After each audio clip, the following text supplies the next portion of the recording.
नमस्कार साथीहरू, म सन्तोष भण्डारी।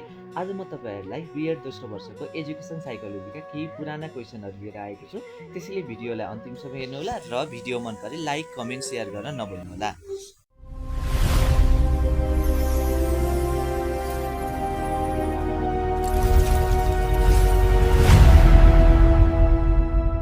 आजको लागि पहिलो प्रश्न रहेको छ, विकासात्मक मनोविज्ञान को परिभाषा दिई यसका उद्देश्यहरू व्याख्या गर्नुहोस्।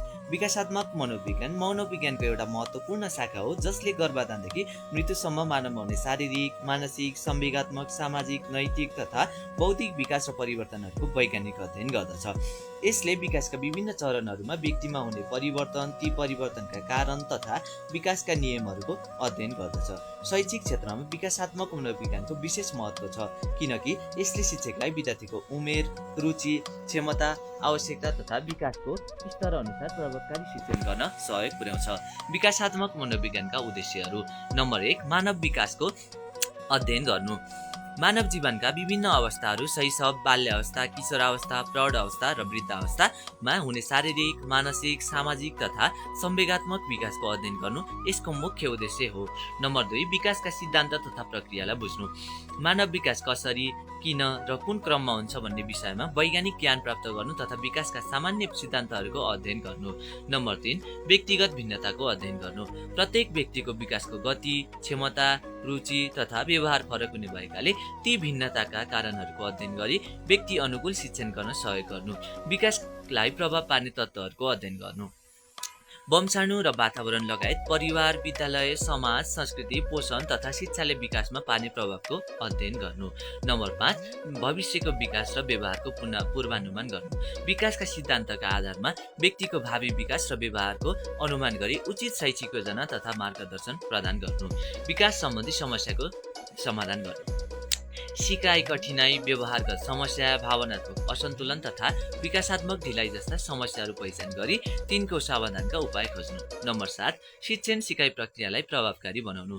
विद्यार्थीको उमेर, परिपक्वता, रुचि र क्षमता अनुसार उपयुक्त शिक्षण विधि, सिकाइ सामग्री तथा मूल्याङ्कन पद्धति छनौट गर्न शिक्षकलाई मार्गदर्शन गर्नु।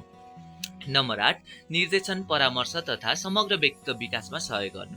विद्यार्थीको आत्मविश्वास, सामाजिक समायोजन, नैतिकता, नेतृत्व क्षमता तथा समग्र व्यक्तित्व विकासका लागि आवश्यक शैक्षिक निर्देशन र परामर्श प्रदान गर्नु। निष्कर्षमा हामीले के लेख्न सक्छौँ भने विकासात्मक मनोविज्ञानले मानव जीवनभर हुने विकास र परिवर्तनहरूको वैज्ञानिक अध्ययन गर्दछ।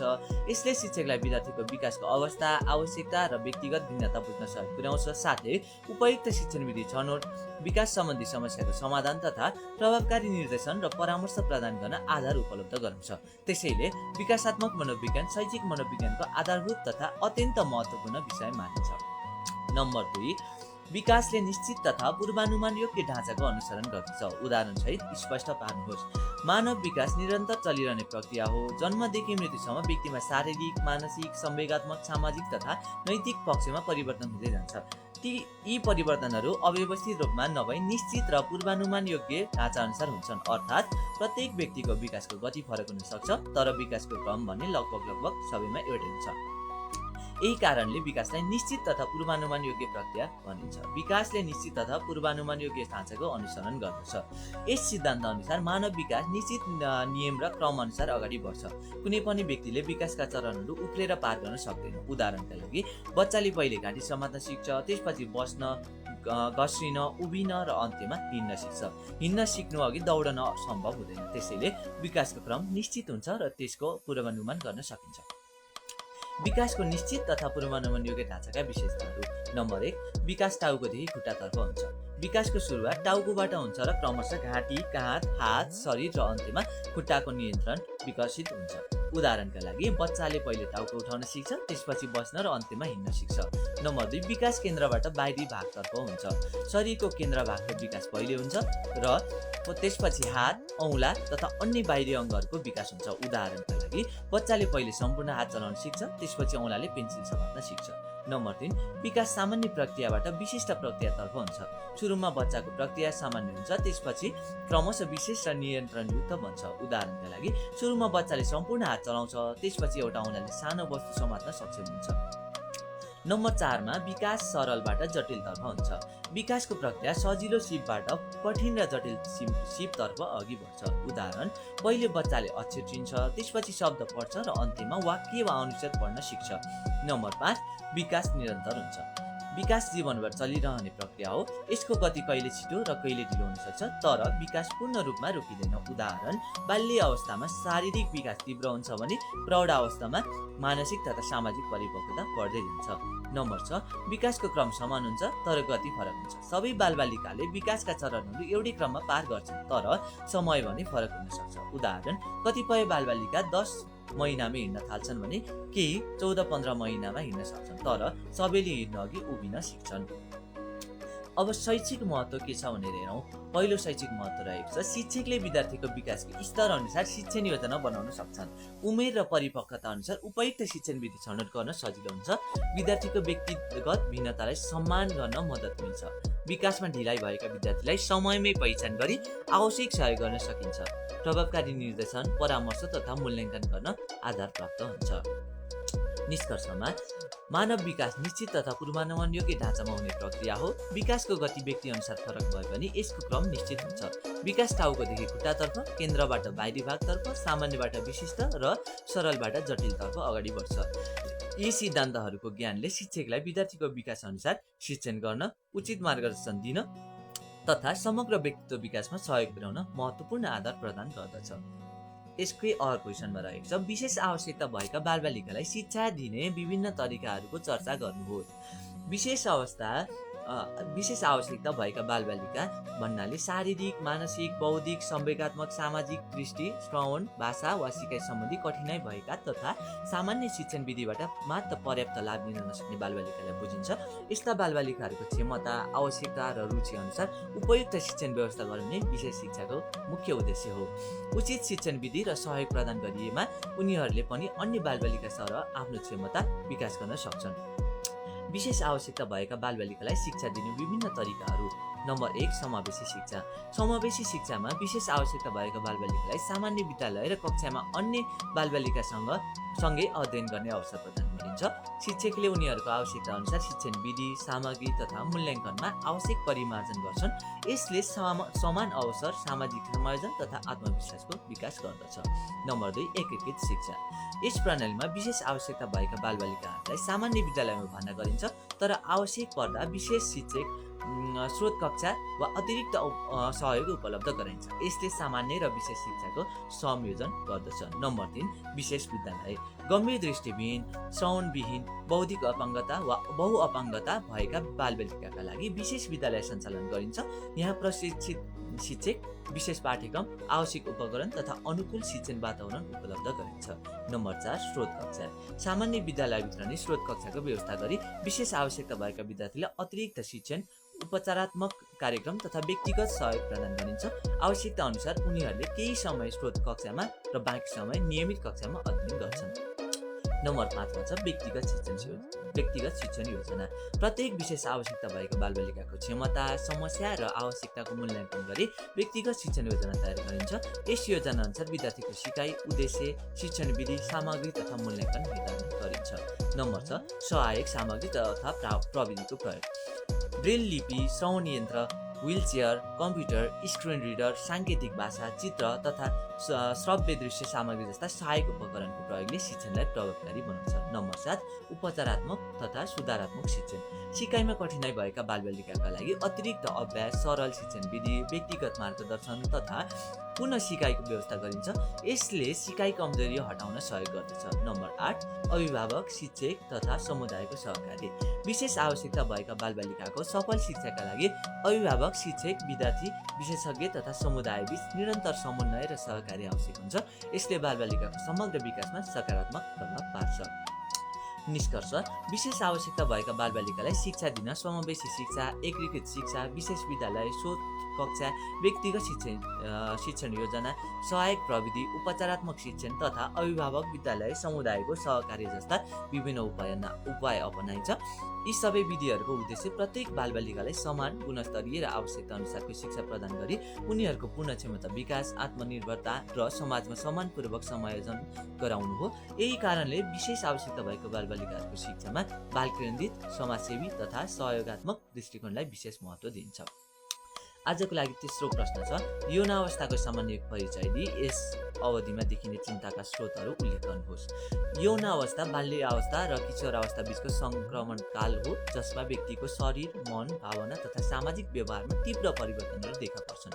सामान्यतया बालिकामा 10 देखि 14 वर्ष र बालकमा 12 देखि 16 वर्षको उमेरमा यौनावस्था सुरु हुन्छ। यद्यपि यो व्यक्तिअनुसार फरक हुन सक्छ। यस अवधिमा हर्मोनको सक्रियता कारण शरीरमा तीव्र वृद्धि, प्रजनन अङ्गहरूको विकास तथा द्वितीयक यौन लक्षणहरूको विकास हुन्छ। साथै आत्मपहिचान, स्वतन्त्र सोच, भावनात्मक संवेदनशीलता र सामाजिक सम्बन्धमा पनि परिवर्तन आउँछ। त्यसैले यौनावस्थालाई जीवनको अत्यन्त संवेदनशील र महत्त्वपूर्ण चरण मानिन्छ। अब यौनावस्थामा देखिने चिन्ताका स्रोतहरू हेरौँ है त। नम्बर 1, शारीरिक परिवर्तनप्रतिको चिन्ता। शरीरको तीव्र वृद्धि, उचाइ र तल बढ्नु, अनुहारमा डन्डीफोर आउनु, आवाज परिवर्तन हुनु तथा यौन अङ्गहरूको विकास जस्ता परिवर्तनका कारण किशोर किशोरीमा लाज, डर वा असहजता उत्पन्न हुन सक्छ। नम्बर 2, भावनात्मक अस्थिरता। हर्मोनको प्रभावका कारण मनोभाव छिटो परिवर्तन हुने, रिस उठ्ने, तनाव, चिन्ता, निराशा तथा अत्यधिक संवेदनशीलता देखिन सक्छ। यसले मानसिक सन्तुलनमा असर पार्न सक्छ। नम्बर 3, यौन जिज्ञासा र भ्रम। यस अवस्थामा यौन भावना र विपरीत लिङ्गप्रतिको आकर्षण बढ्छ। सही यौन शिक्षा नपाउँदा भ्रम, डर, गलत जानकारी तथा जोखिमपूर्ण व्यवहारको सम्भावना पनि बढ्न सक्छ। नम्बर 4, आत्मपहिचानको समस्या। किशोर किशोरीले म को हुँ, मेरो भविष्य के हो जस्ता प्रश्नहरू सोध्न थाल्छन्। आफ्नो क्षमता, व्यक्तित्व र जीवनको उद्देश्यबारे अन्यल पनि हुन सक्छन्। नम्बर 5, साथीहरूको दबाव। साथीहरूको प्रभावका कारण गलत बानी, कुलत, सामाजिक सञ्जालको दुरुपयोग वा अनुचित गतिविधिमा संलग्न हुने जोखिम बढ्न सक्छ। नम्बर 6, शैक्षिक तथा भविष्यप्रतिको चिन्ता। पढाइमा सफलता, परीक्षा, करियर छनौट तथा अभिभावकको अपेक्षाले किशोर किशोरीमा मानसिक दबाव र तनाव सिर्जना गर्न सक्छ। नम्बर 7, पारिवारिक तथा सामाजिक समस्या। अभिभावकसँग विचार नमिल्नु, स्वतन्त्रताको चाहना, पारिवारिक तनाव तथा सामाजिक अपेक्षाले पनि चिन्ता बढाउन सक्छ। नम्बर 8, स्वास्थ्य तथा पोषण सम्बन्धी समस्या। सन्तुलित आहारको कमी, व्यक्तिगत सरसफाइको अभाव, महिनावारी सम्बन्धी समस्या, निन्द्राको कमी तथा अस्वस्थ जीवनशैलीले शारीरिक र मानसिक स्वास्थ्यमा असर पार्न सक्छ। अब निष्कर्षमा हामी लेख्न सक्छौँ, यौनावस्था मानव विकासको संवेदनशील तथा परिवर्तनशील चरण हो, जहाँ शारीरिक, मानसिक, संवेगात्मक र सामाजिक क्षेत्रमा व्यापक परिवर्तनहरू हुन्छन्। यस अवधिमा विभिन्न प्रकारका चिन्ता र चुनौतीहरू देखिन सक्छन्। त्यसैले अभिभावक, शिक्षक तथा समाजले उचित मार्गदर्शन, यौन शिक्षा, परामर्श र सहयोग प्रदान गरी किशोर किशोरीलाई स्वस्थ जिम्मेवार र आत्मविश्वासी नागरिक बन्न सहयोग गर्नुपर्छ। आजको लागि चौथो प्रश्न रहेको छ, परामर्श भनेको के हो? परामर्शका उद्देश्यहरू व्याख्या गर्नुहोस्। अब परामर्श भनेको के हो त साथीहरू? परामर्श भनेको प्रशिक्षित परामर्शदाता र सेवाग्राही बीच हुने योजनाबद्ध, गोप्य र सहयोगात्मक प्रक्रिया हो, जसको माध्यमबाट व्यक्तिलाई आफ्नो व्यक्तिगत, शैक्षिक, सामाजिक, भावनात्मक तथा व्यावसायिक समस्याहरू बुझ्न, समाधान गर्न तथा उचित निर्णय लिन सहयोग गरिन्छ। परामर्शले व्यक्तिलाई आफ्ना क्षमता, रुचि, आवश्यकता र सीमाहरू पहिचान गर्न तथा आत्मनिर्भर, जिम्मेवार र सफल जीवन बिताउन सक्षम बनाउँछ। शैक्षिक क्षेत्रमा विद्यार्थीको समग्र विकासका लागि परामर्श अत्यन्त महत्त्वपूर्ण मानिन्छ। अब यसको परिभाषामा हामीले लेख्न सक्छौँ, परामर्श भनेको प्रशिक्षित परामर्शदाता र सेवाग्राही बीच हुने यस्तो वैज्ञानिक तथा सहयोगात्मक प्रक्रिया हो, जसले व्यक्तिलाई आफ्ना समस्या पहिचान गर्न, उचित निर्णय लिन, समस्या समाधान गर्न तथा व्यक्तिगत विकास गर्न सहयोग पुर्याउँछ। अब परामर्शका उद्देश्यहरू। 1 नम्बरमा छ आत्मपहिचान गराउनु। परामर्शको पहिलो उद्देश्य व्यक्तिलाई आफ्ना क्षमता, रुचि, अभिरुचि, मूल्य, व्यक्तित्व तथा कमजोरीहरू पहिचान गर्न सहयोग गर्नु हो। आत्मपहिचानले व्यक्तिलाई सही निर्णय लिन सक्षम बनाउँछ। नम्बर 2, समस्या समाधान गर्न सहयोग गर्नु। व्यक्तिगत, शैक्षिक, सामाजिक, पारिवारिक तथा भावनात्मक समस्याहरूको कारण पहिचान गरी तिनको उचित समाधान खोज्न परामर्शले सहयोग गर्दछ। नम्बर 3, उचित निर्णय लिन सक्षम बनाउनु। परामर्शले व्यक्तिलाई विभिन्न विकल्पहरूको विश्लेषण गरी सही र जिम्मेवार निर्णय लिन आवश्यक ज्ञान, सिप र आत्मविश्वास प्रदान गर्दछ। नम्बर 4, मानसिक तथा भावनात्मक स्वास्थ्यको विकास गर्नु। तनाव, चिन्ता, डर, निराशा, हीनताबोध तथा अन्य भावनात्मक समस्याहरूलाई व्यवस्थापन गर्न सहयोग गरी मानसिक स्वास्थ्यलाई सुदृढ बनाउनु परामर्शको प्रमुख उद्देश्य हो। नम्बर 5, शैक्षिक प्रगति र सिकाइमा सुधार ल्याउनु। विद्यार्थीको अध्ययन सम्बन्धी समस्या, कमजोर उपलब्धि, अध्ययन बानी तथा समय व्यवस्थापन सुधार गरी प्रभावकारी सिकाइमा सहयोग गर्नु। नम्बर 6 सामाजिक समायोजनको विकास गर्नु। व्यक्तिलाई परिवार, विद्यालय, साथीभाइ तथा समाजसँग राम्रो सम्बन्ध कायम गर्न, सहयोग, सहिष्णुता र जिम्मेवारीको भावना विकास गर्न सहयोग गर्नु। नम्बर 7 व्यक्तित्व विकास गर्नु। आत्मविश्वास, नेतृत्व क्षमता, नैतिक मूल्य, सकारात्मक सोच, आत्मनिर्भरता तथा प्रभावकारी सञ्चार सिपको विकास गरी व्यक्तिको समग्र व्यक्तित्व विकास गर्नु। नम्बर 8 व्यावसायिक तथा जीवनोपयोगी मार्गदर्शन प्रदान गर्नु। व्यक्तिको रुचि, क्षमता र योग्यता अनुसार शैक्षिक विषय छनौट, पेशा छनौट तथा भविष्यको योजना बनाउन आवश्यक मार्गदर्शन प्रदान गर्नु। अब निष्कर्षमा हामी लेख्न सक्छौँ, परामर्श व्यक्तिको सर्वाङ्गीण विकासका लागि अत्यन्त महत्त्वपूर्ण प्रक्रिया हो। यसले व्यक्तिलाई आफ्ना समस्या बुझ्न, आत्मपरिचान गर्न, उचित निर्णय लिन, मानसिक सन्तुलन कायम गर्न, सामाजिक समायोजन गर्न तथा शैक्षिक र व्यावहारिक जीवनमा सफलता प्राप्त गर्न सहयोग गर्दछ। त्यसैले विद्यालय तथा समाजमा प्रभावकारी परामर्श सेवाको व्यवस्था गर्नु आवश्यक छ। हस् साथीहरू, आजलाई यति नै। तपाईँहरूलाई भिडियो कस्तो लाग्यो, मन पर्यो भने कमेन्ट गर्न, लाइक गर्न, सेयर गर्न नभुल्नुहोला। धन्यवाद।